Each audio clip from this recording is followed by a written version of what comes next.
दोस्तों, आज की कहानी है ननंद रानी। आपने तो सारी सब्जी खा ली, मेरे लिए छोड़ी भी नहीं। चलो दोस्तों, कहानी को शुरू करते हैं। बहू, तुम्हारी रोटियां तो जल रही हैं, गैस कम करो, सास ने नीतू को टोका। हाँ मम्मी जी, आपका तवा हमारे घर से पतला है, फ्लेम में भी तेज है, नीतू ने अपना पक्ष रखते हुए कहा। गैस बिल्कुल लो कर नीतू अब सावधानी से बनाने लगी। सास ने जली हुई रोटियां नीचे नीचे रखने को कही। पापा जी, देवर और कमल के लिए रोटियां सावधान से बनाइए। सबके खाने के बाद जली रोटियां हम सब औरतों ने खाई। गलती मेरी और सजा आप लोगों को भी मिल रही है। नीतू ने शर्मिंदगी में सास और ननंद को कहा तो ननंद बोली, क्या हो गया भाभी, गलती तो मुझसे या माँ से भी हो सकती थी। हम औरतें तो कुछ भी खा लेती हैं, पर आदमियों के खाने में गड़बड़ नहीं होनी चाहिए।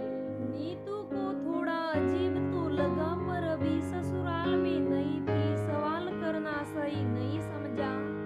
चुपचाप खाना खाने लगी। कमल और कपिल का दुकान का डब्बा पैक करते समय नीतू को साधना जी ने फिर टोका। अरे भाभी, सब्जी अच्छे से भरकर डालो। अरे ननंद रानी, पीछे भी तो 4 लोग हैं, उनका भी तो देखो, 2 लोग के हिसाब से ही डाली है। कोई बात नहीं भाभी, नहीं है तो हम लोग तो आसार भी खा लेंगे। आदमियों का अच्छे से खाना जरूरी है, वैसे ही बेचारे दुकान पर ठंडा खाना खाते हैं। साधना ने डब्बा पूरा सब्जी से भरते हुए कहा।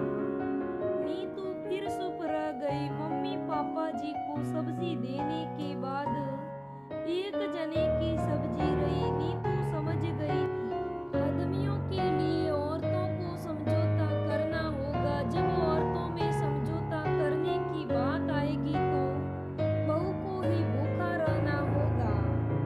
चलो, उस दिन तो नीतू ने लस्सी के साथ 2 नमकीन पराठे खा लिए। रात को जब दुकान से आया, डब्बा मांजने के लिए खोला गया तो बसी सब्जी देख नीतू को बहुत गुस्सा आया।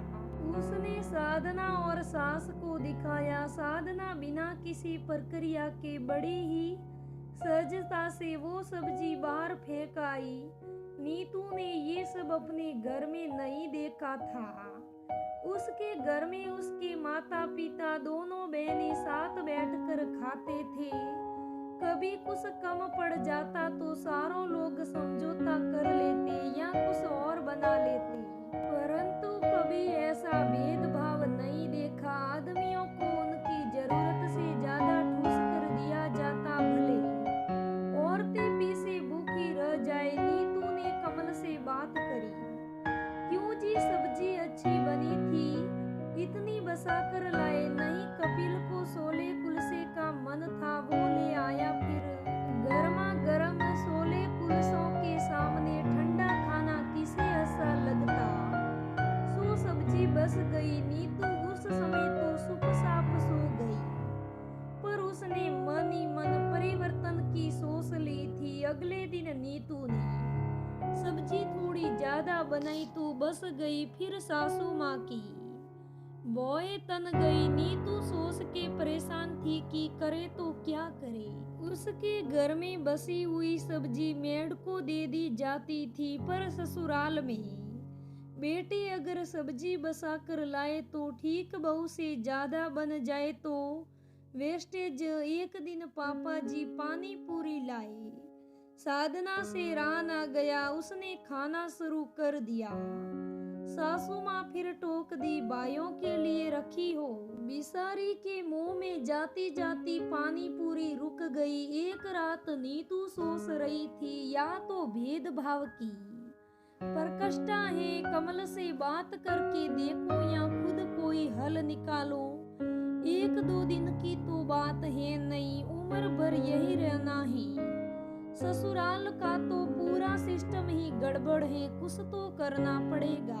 एक दिन नीतू दुकान के लिए टिफिन बनते ही नाश्ते में ही थोड़ी सब्जी लेकर खाने लगी। साथ ही साधना को भी दे दी। सास ने तुरंत टोक दिया, ये क्या बहू, दिन के खाने के टाइम सब्जी कम पड़ जाएगी। पीसे का सोसा है जो नाश्ते में ही सब्जी लेकर बैठ गई। हाँ मम्मी, थोड़ी ज्यादा ही बनाई है, कम नहीं पड़ेगी, बसेगी। नीतू ने बड़ी ही सरलता से जवाब देकर नाश्ता करने लगी। साधना माँ की शक्ल देख निवाला निगल भी नहीं पाई। साधना तुम खाओ, कुछ कम नहीं पड़ेगा, औरतें भी इंसान ही होती हैं, वो भी काम करती हैं, उन्हें भी भूख लगती है, उनको भी अच्छा और भरपेट खाने का हक है। मम्मी जी ने यही सब देखा। मायके में ससुराल में शोभो उसी परंपरा पर चल रही है। जब तुम्हारे भाइयों को जो मन करता है वो मार्केट से लेकर खा लेते हैं, तो हम क्यों अपना मन मारे। अपने घर के नियमों को बदलते देख साधना खुश तो थी, पर उसका मन घबरा भी रहा था। सास अपने बनाए गए नियमों को बदलता देख कैसे बर्दाश्त कर सकती थी। उसने एक दिन नीतू को खुद सब्जी काट कर दी। इतनी ही बनती है। नीतू को सब्जी कम लग रही थी। उसने बड़े प्यार से बोला, मम्मी जी ये कम है, आदमी लोगों की पूरी हो जाए, पीछे औरतें भूखी रह जाए, ये कैसा नियम है।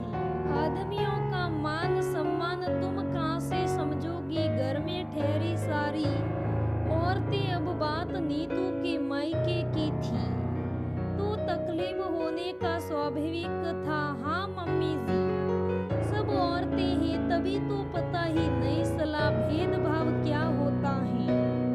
आपको बेटे बेटी दोनों हैं, सो आप भेदभाव कर सकती हैं। मेरी माँ ने भेदभाव किया ही नहीं। नीतू की आंखें नम हो गई, वह अपने कमरे में चली गई। साधना एकटक माँ को देखती रही। उसके चेहरे पर प्रसन्न था। उसकी भाव विंगमा ने माँ को शर्मिंदा कर दिया, जैसे वो पूछ रही हो, क्यों माँ, ऐसा क्यों। मैंने भी भाभी की माँ जैसी माँ की कोख में जन्म क्यों नहीं लिया। बस अब वो पल था जब नीतू की सास के अंतर्मन ने उसे धिक्कारा। अब ससुराल नियम बदलने लगे। औरतों और आदमियों के बीच का फर्क कम होने लगा और होता भी गया। आदमियों की तरह ही औरतें भी भरपेट खाने लगी, या यूं कह जाए खुद को महत्व देने लगी। तो दोस्तों, कई जगह आज भी हमारे घरों में ऐसा ही चलता है। पहले आदमियों को खिलाया जाता है, पीछे बसा कुसा ही औरतें खाती हैं। दोस्तों, बाकी चीज में भेदभाव हो तो भी चलता है, पर खाने में भेदभाव हो ये बिल्कुल भी नहीं बर्दाश्त होता। तो दोस्तों, बस आज से यही सीखना चाहिए कि खाने में कभी भेदभाव नहीं तो सहन करना चाहिए, नहीं किसी से का साथ करना चाहिए। दोस्तों, ये कहानी कैसी लगी मुझे कमेंट करके जरूर बताइएगा। धन्यवाद दोस्तों।